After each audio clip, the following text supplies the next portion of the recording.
षोडश ग्रंथ के अंतर्गत 8वां ग्रंथ यानी विवेक धैर्य आश्रय। और अपन सब जानते हैं कि ये षोडश ग्रंथ क्या है, बोले वल्लभ की वाणी। और वल्लभ की वाणी होने पर इसे वल्लभ गीता भी कहते हैं, क्योंकि दो गीता अपने वहां हैं, एक भगवत गीता और दूसरी वल्लभ गीता। और प्राय हम सुनते हैं कि अर्जुन के मन में जो जो भी प्रश्न आए और उसका समाधान करने के लिए जो आज्ञा प्रभु ने करी वो है भगवत गीता। लेकिन अलग अलग समय में अलग अलग वैष्णव के मन में जो जो भी चिंताएं जागी और उन चिंताओं का समाधान करने के लिए जो आज्ञाएं श्री महाप्रभु जी ने करी, जो ग्रंथ हमें दिए वो है षोडश ग्रंथ यानी वल्लभ गीता। प्राय हर एक ग्रंथ के पीछे कोई न कोई वैष्णव निमित्त बने हैं, किसी के लिए आपने कहा है। लेकिन विवेक धैर्य आश्रय ऐसा है कि जिसके निमित्त कोई वैष्णव नहीं बने, और जब कोई एक वैष्णव निमित्त नहीं बने तब मानो ये वल्लभ की हम सभी को आज्ञा है। कोई एक निमित्त बने तो समझ में आवे कि उसके मन को समाधान करने के लिए आज्ञा करी, लेकिन जब कोई एक वैष्णव निमित्त न हो तब मानो ये यूनिवर्सल हर एक वैष्णव के लिए आपकी आज्ञा है। और उसी आज्ञा का अवगाहन करने के लिए अपन यहां एकत्रित हुए हैं। देखो, इसलिए इसके निमित्त कौन वैष्णव बने इसका वर्णन तो अपने वहां मिलता नहीं है, पर आचार्यों का ऐसा कहना है। श्री गोसाई जी प्रभु चरण ने दो वैष्णवों को ये ग्रंथ का अध्ययन करवाया। 252 की वार्ता में जिसका प्रसंग आता है, ऐसे छठी वार्ता यानी विष्णुदास विठलदास कायस्थ और एक विरक्त वैष्णव, ये दो वैष्णव ऐसे कि जिनको गोसाई जी प्रभु चरण ने ये विवेक धैर्य आश्रय का अध्ययन करवाया। और उसका अध्ययन करते ही उनके जीवन में जो आंधियां आई थी उन आंधियों का समाधान इस ग्रंथ के अंदर है। देखो, जीवन के अंदर जब जब भी अनबैलेंस होता है ना, तभी जीवन में समस्याएं प्रारंभ होती है। जब जब जीवन में हम कंफ्यूज होते हैं, और कंफ्यूज कब होते हैं, जब जीवन का पलड़ा हमसे संभाला नहीं जाता कि कौन सा पलड़ा इस समय ऊपर करना है और कौन सा नीचा। ये लौकिक अलौकिक की कश्मकश जीवन के हर एक क्षण के अंदर है, और उसके अंदर अपन चूक जाते हैं कि कब लौकिक का पढ़ना भारी करना और कब अलौकिक का। कई बार होता क्या है, जिस समय थोड़ा लौकिक में ध्यान देना चाहिए उस समय जरा अलौकिक का पलड़ा भारी हो गया तो घर में विपत्ति, घर के लोगों को टेंशन, घर के लोगों की फरियाद। यदि उस समय लौकिक का पलड़ा भारी हो जाए तो अपना कॉन्शियस बाइट करे कि अपन से कुछ होता नहीं है, अपन कुछ कर नहीं पा रहे, हमारे अंदर ये क्यों नहीं हमसे हो नहीं पा रहा, और इसी की कसमकश के अंदर अपना पूरा जीवन व्यतीत होता है। और इस विवेक धैर्य आश्रय ग्रंथ के अंदर मुझे याद है, हम लोग जब छोटे थे पूज्य पितृचरण के संग वहां वर्धा महाराष्ट्र में गए हुए थे, और तब पूज्य पितृचरण वहां विनोबा भावे को मिलने के लिए गए।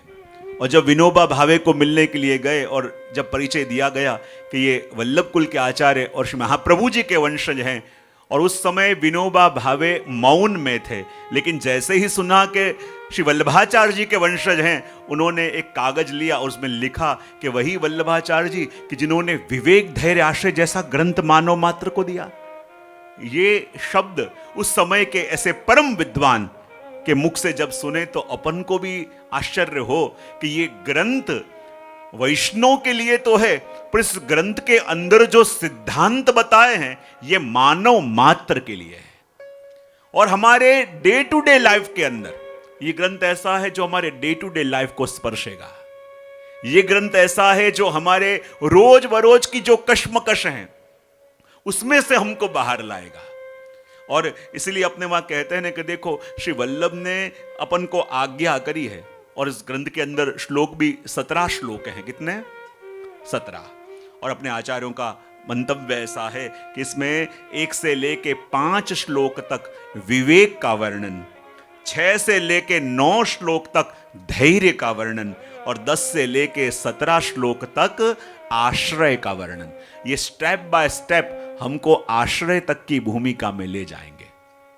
स्टेप बाय स्टेप हमको भगवत आश्रय तक की अवस्था का अनुभव यहां श्री महाप्रभु जी करवाने वाले हैं। लेकिन एक बात समझ लो, यहां श्री वल्लभ, मैंने कहा ना कोई वैष्णव निमित्त नहीं बने, तो ये ग्रंथ आपने किसके लिए कहा है? मैंने अभी थोड़ी देर पहले कहा था, किसके लिए? हम सब के लिए। कई बार सबका कह के अपन बच जाते हैं, बोले मैं तो दूध का धुला हुई है, तो औरों के लिए ऐसा। हम सब के लिए, इसमें न आप बचते हो ना हम बचते हैं, ये हम सभी के लिए ग्रंथ है। और सभी के लिए ग्रंथ है तो यहां वल्लभ ने हमें सीख दी है। और देखो वल्लभ जब सीख देते हैं इस दुनिया के अंदर, आप देखो, आप सुबह उठो तब से लेके रात को घर आओ तब तक आपको कई लोग सीख देते हैं, सलाह देते हैं कि नहीं? हाँ, सुनील भाई का पहले जवाब आया। तो सीख देने वाले कौन कौन होते हैं जीवन में? आपसे शुरू करो।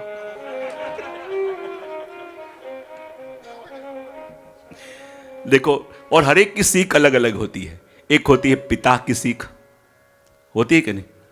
देखो ऐसे नहीं, ऐसे करो तो अच्छा, थोड़े कड़क शब्द होते हैं। फिर उससे सॉफ्ट आते हैं मां की सीख, होती है कि नहीं? मां की सीख भी होती है। फिर होती है एक शिक्षक की सीख, उसके बाद होती है एक पत्नी की सीख। अब भरत भाई का रिएक्शन आया। उसी प्रकार होती है एक मित्र की सीख, मित्र की सीख भी होती है कि नहीं? और हरेक के कहने में फर्क होता है कि नहीं? एक ही वस्तु होती है, पिता कह रहे हैं, एक ही वस्तु होती है मां कह रही है, एक ही वस्तु होती है वही पत्नी कहती है, वही मित्र कहता है, वही शिक्षक कहते हैं।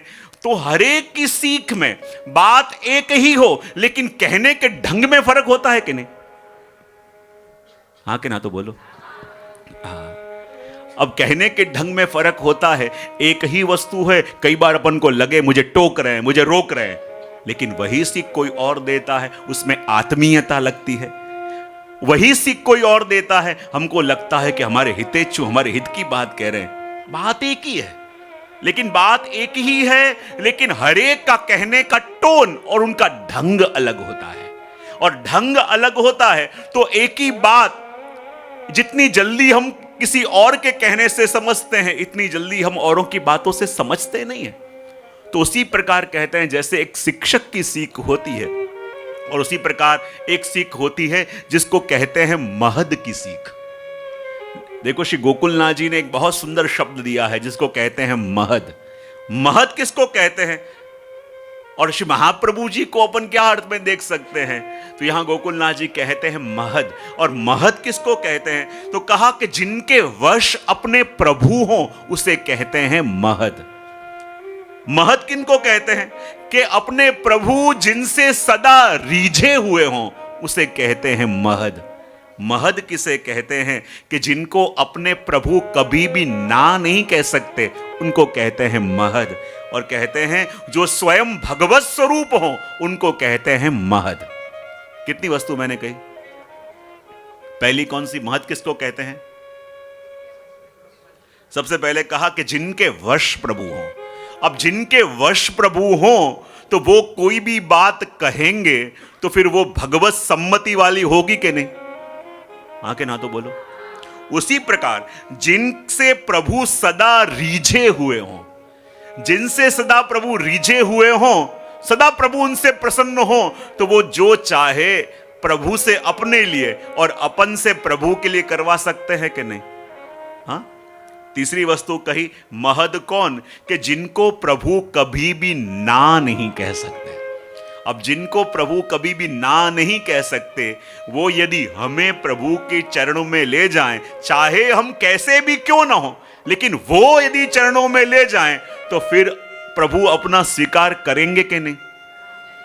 तो जिनको प्रभु ना नहीं कह सकते उनको कहते हैं महद। और कहा कि जो स्वयं भगवत तुल्य हैं, भगवत स्वरूप है, वस्तुतः कृष्ण एव, जिनको गोसाई जी ने कहा ऐसे जो स्वयं भगवत स्वरूप हैं उनकी आज्ञा यानी भगवत आज्ञा हुई कि न हुई? जैसे भगवत गीता में प्रभु ने जो एक एक बातें करी और कहते हैं वही भगवत स्वरूप श्री महाप्रभु जी हैं। अब महाप्रभु जी हैं तो यदि भगवत स्वरूप हैं तो यानी ये प्रोडक्ट जिस फैक्ट्री के अंदर मैन्युफैक्चर हुआ है, तो हमारी वस्तुएं हमको पता ना हो, लेकिन हमारे प्लस और माइनस सबसे ज्यादा पता किसके होंगे?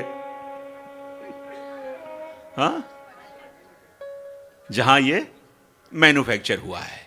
और अब देखो, एक बात आपको बता दूं, यदि आप कहीं से नया फोन लेके आओ, कोई नया गैजेट लेके आओ, तो उसके संग उसकी मैनुअल बुक भी आती है कि नहीं आती है? हाँ कि ना बोलो?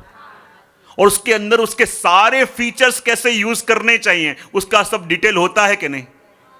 सही सही बताना, कितने पढ़ते हो? सारी डिटेल उसके अंदर है कि उसके अंदर क्या क्या यूज कर सकते हो, उसके अंदर क्या क्या संभावनाएं हैं, उसके अंदर क्या क्या वस्तु आप कर सकते हो, पर वो कोई पढ़ता? हाँ। इसलिए अपना जो सही पोटेंशियल है, हम क्या कर सकते हैं, हमसे क्या हो सकता है, वो तो अपन जानने का प्रयत्न ही नहीं करते। तो देखो, जैसे वो मैनुअल बुक हर एक वस्तु का दर्शन कराती है, वैसे ये विवेक धैर्य आश्रय भी क्या है? ये अपने जीवन की एक मैनुअल बुक है। उसके अंदर हमारा मन क्या क्या चिंतन करता है, कैसे करता है, हमारी इंद्रियां वो कैसे कैसे चिंतन करती है, उसको कंट्रोल कैसे करना, हमारी बुद्धि कैसे वर्क करती है, उसका निग्रह कैसे करना, ये सारे रहस्य हमको यहां श्री महाप्रभु जी समझाते हैं। क्योंकि दुनिया के अंदर क्या हो रहा है अपन को पता है, यहां तक कि मार्स के अंदर क्या क्या हो रहा है ये भी अपन को पता है, चंद्रमा में क्या क्या होने वाला ये पता है, पर अपने अंदर क्या चल रहा है ये पता बहुत बढ़िया है। दुनिया की फिक्र है, पर अपने अंदर क्या हो रहा है इसका चिंतन कभी करते नहीं है। और इसलिए तो यहां कह रहे हैं कि ये श्री महाप्रभु जी की वाणी है। और कौन से महाप्रभु जी? कि जिन प्रभु को खोजने के लिए, जिन भगवान को पाने के लिए एक समय वो था कि भगवान को खोजने लोग वन में जाते, भगवान को खोजने लोग पहाड़ों में जाते, भगवान को खोजने लोग जंगलों में जाते, वही प्रभु को अपने घर के अंदर जिन प्रभु ने पधरा दिया, वो प्रभु नहीं, वो महाप्रभु के अलावा और कौन हो सकता है? हा? एक समय जिन प्रभु को खोजने जंगलों में जाया जाता, हिमालय पे तप करने जाते, वनों के अंदर जाते, वही प्रभु को अपने घर पे पधरा देवे। तो देखो, प्रभु ने अपन को, महाप्रभु जी ने अपने प्रभु को घर में पधरा तो दिया, पर मैं हमेशा दो वस्तुएं कहता हूं, एक होता है प्रभु का मिलना और दूसरा होता है प्रभु को पाना। दोनों एक होते हैं कि अलग अलग होते हैं? प्रभु हमें मिल तो गए, पर क्या प्रभु को पा सके हैं? प्रभु श्री वल्लभ की कृपा से अपने घर पधार तो गए, पर यदि मिले हुए प्रभु को पा न सके तो अपने घर आए प्रभु, अपने ऊपर कृपा करने आए प्रभु, फिर भी ऐसा भाग्य कि भाग्य में आया तो सही पर भोग न सके।